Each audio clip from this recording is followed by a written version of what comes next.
You know, doing this job, there's a lot of times that you hope you're not right, even though you know you are. And this is one of those cases where that happens to be the case. Today we're going to be giving an update on AUDRII Cunningham, 11-year-old girl. She's been found in the lake.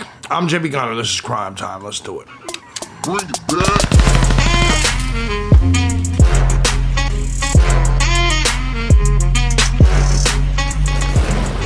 Well, what's going on, everybody? I hope you guys are all having a fantastic morning. I'm thejbgunner, and this is Crime Time. Before we kick this story off, I want to say thank you to everybody that supports the channel. All of my channels, regardless of platform and regardless of method, whether it's Cash App, Patreon, Venmo, PayPal. I couldn't do this each and every day as often as I do if it wasn't for you, the Gun Squad. I appreciate you guys so much. Big shout out to you guys. Love you. And if you too find my content valuable, feel free to hit the links down below. Show some love. Join the Gun Squad. You can also find my other channels down there as well. Look, man, sometimes it sucks being right. I was really hoping that perhaps the little girl was just kidnapped and she was safe and secure, and maybe the dude would tell everybody where she was. But I think we all knew the minute we saw her. We heard that she had a wet backpack that was found at the river. We knew what was about to happen. For you guys that do not know what this story is, this is AUDRII, I believe her name is AUDRII. Yes, AUDRII Cunningham, 11-year-old girl. She was dropped off on a school bus in Texas, and she disappeared. Now, a dude that lived with her father was arrested on charges outside of this case, and there's more to that story as well. Yesterday when we did the video, if you have not seen it, go check it out. I break this case down completely, but ultimately, we pretty much knew that she was probably murdered. The guy that probably did this and is charged with the killing was a friend of her father's, stayed there, babysat her, but also had a criminal record in the past for sex crimes with children. So, listen, it doesn't take a genius to connect the dots. I wasn't right because I'm some super sleuth, because I don't really give a shit about none of that. I was right just because simple logic led us down this path, especially when you've seen this happen so many times before. But let's go ahead and get into the story. Unfortunate story. Guys, Texas cop find body of girl, age 11, in a river 6 days after she vanished while walking to get school bus, as cops prepare to charge male family friend who lived in the trailer behind her home with murder.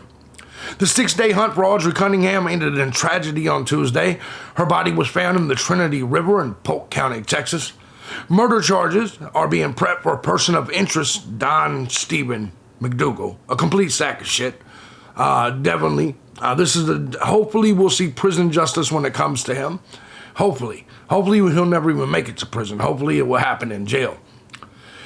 Cunningham was last seen on Thursday after she disappeared on her way to school. She was allegedly dropped on a bus by a neighbor, who is now said to be charged with her murder. The 6-day hunt had ended in tragedy as Cunningham's body was found in the Trinity River, Polk County Sheriff Byron Lyons said. We'll get to some of his comments, we'll get to some of the news, but there's the sack of shit. There's the mugshot of the sack of shit that did this, more than likely. Age 42. Her body was found right there in the river. It's fucking disgusting, man. It's disgusting. How someone can do this, to a little 11-year-old girl is beyond me. Listen, I've been around some of the most violent human beings on this planet. I'm violent. But to be able to fathom anyone doing this to a little girl, especially you're a trusted friend, I can't understand why a human being would destroy the future in life of someone with so much future potential. For what? For what? And I'm just gonna blatantly say this because I believe he raped her and threw her in there. You're willing to destroy this little girl's life for some 11-year-old pussy? And I know I'm saying this as blunt as possible because this is what happened. In your brain, You felt that not only, by the way, you destroyed your own life, McDougal, but you destroyed this little girl because you found 11-year-olds that attractive, that sexy. You were willing to throw her life away, your life away, everyone's life away that has to deal with this. For what? I wouldn't even throw everybody's life away for some grown-ass pussy. And I hate to even talk like this, but that's what this is. That's what this is. You fucking perverts, you sickos that are attracted to children. That's the problem. Like, I really want to know what goes on in your motherfuckers' brains. That there's so much that you're willing to destroy everything for multiple people. For some sort of gratification that any normal human being could never understand. Could never understand why anyone would look at this little girl and be sexually aroused. And even more so, why you would allow that arousal to cause you to do the unthinkable. Because make no mistake, we're going to find out in the end that that's exactly what happened here. And that's the disheartening part of this. This little girl was just on the bus stop with her book bag. And you, McDougal, for your own perverted, monstrous fucking desires, you kidnapped this girl, probably scared the shit out of her, probably raped her, and then just discarded her in the goddamn river like she meant nothing. Now, normally when it comes to like even crime stories, I can make jokes. I can't make jokes with this. Because this is something that I think for every parent, every adult, this hits too close to home and it's too scary.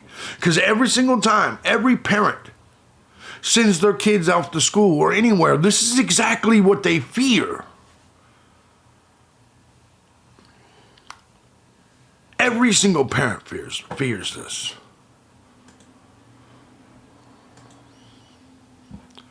Family friend of Audrii's father, Don McDougal, who lived in the camper out in the back of the girl's home, is set to be charged with capital murder, meaning he faces the death penalty if convicted. Good. He was allegedly seen walking her to school on the day of the disappearance around 7 a.m., and cops described him as the last person to see her alive. And by the way, I want to make something clear. This is why I don't say unalived or SA instead of murdered or raped. Because you pussies that do that, you minimize what the story is. This little girl was more than likely raped and murdered, killed. And the more you punk motherfuckers for AdSense dollars say SA'd and unalived, the more you minimize the reality of these stories. That's why I truly believe I'm the only real motherfucker here. Because majority of you will give a sanitized version of events just so you can get $2 per 1,000 views. How fucking disgusting and lame is that? They want my $2. Man, suck my $2. These people are fucking crazy. He was previously named as a person of interest and was seen in a menacing mugshot image on Friday after being charged with separate offenses. McDougal was charged with aggravated assault with a deadly weapon and has a criminal history dating all the way back to 2001. That includes convictions of 2 counts of enticement of a child. Now, I want to say this. There was a lot of people last night after I did the video that said the father should be charged. I gotta ask why. Because here's the reality. It's almost as if some of you believe that McDougal would have told her father that he has a past in child molestation. Let me tell you something the child molesters typically don't do.